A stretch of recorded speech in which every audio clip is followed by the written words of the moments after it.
Assalamualaikum warahmatullahi wabarakatuh.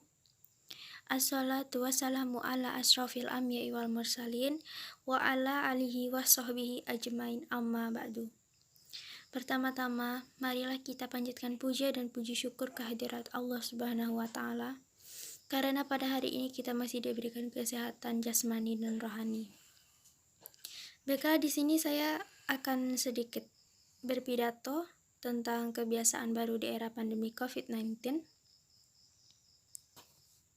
Selama kurang lebih dari 9 bulan kita hidup penuh dengan berita tentang COVID-19 di TV, radio, dan media-media sosial lainnya yang berbicara tentang COVID-19. COVID-19 berhasil mengubah kebiasaan yang kita lakukan sehari-hari, baik di rumah, di sekolah, di tempat kerja, di jalanan, dan dimanapun. Kita dibuatnya seakan tidak berdaya karena gerak langkah kita dibatasi dengan adanya COVID-19.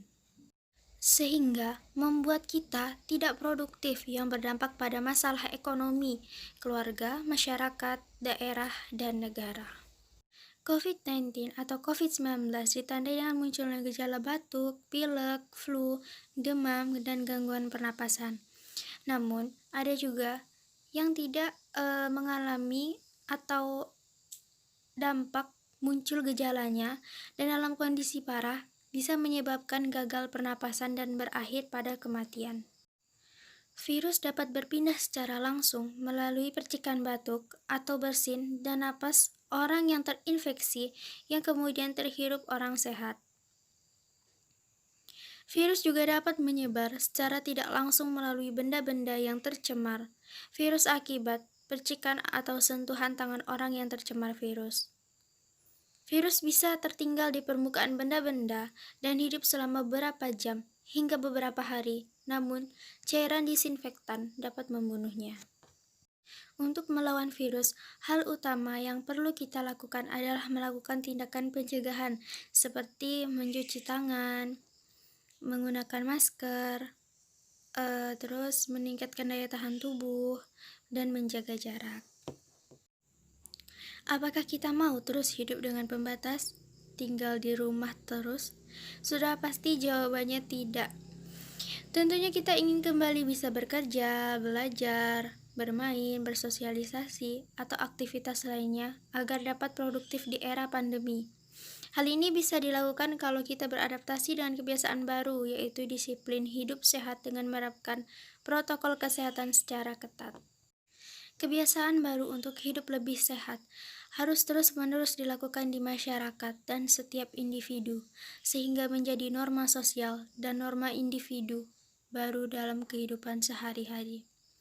Bila kebiasaan baru tidak dilakukan secara disiplin atau hanya dilakukan oleh sekelompok orang saja, maka hal ini bisa menjadi ancaman wabah gelombang kedua. Kebiasaan lama yang sering dilakukan seperti bersalaman, cepika-cepiki, cium tangan, berkerumun, bergerombolan, malas cuci tangan, malas memakai masker, dan mulai ditinggalkan karena mendukung penularan COVID-19.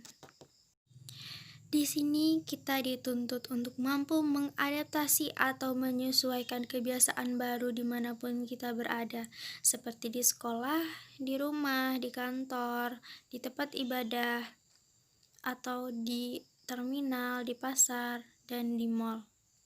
Diharapkan dengan seringnya menerapkan kebiasaan baru dimanapun semakin mudah dan cepat menjadi norma individu dan norma masyarakat.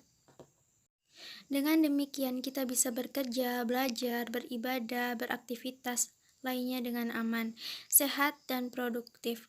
Adaptasi kebiasaan baru yang dimaksud adalah sering mencuci tangan menggunakan sabun, pakai masker, jaga jarak, istirahat yang cukup, dan rajin olahraga.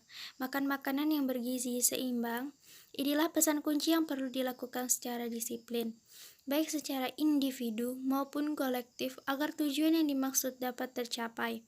Saatnya menjadi pelopor adaptasi kebiasaan baru. Salam sehat. Baiklah, sekian pidato dari saya. Mohon maaf bila banyak kesalahan. Saya akhiri. Wabillahi taufiq wal hidayah. Wassalamualaikum warahmatullahi wabarakatuh.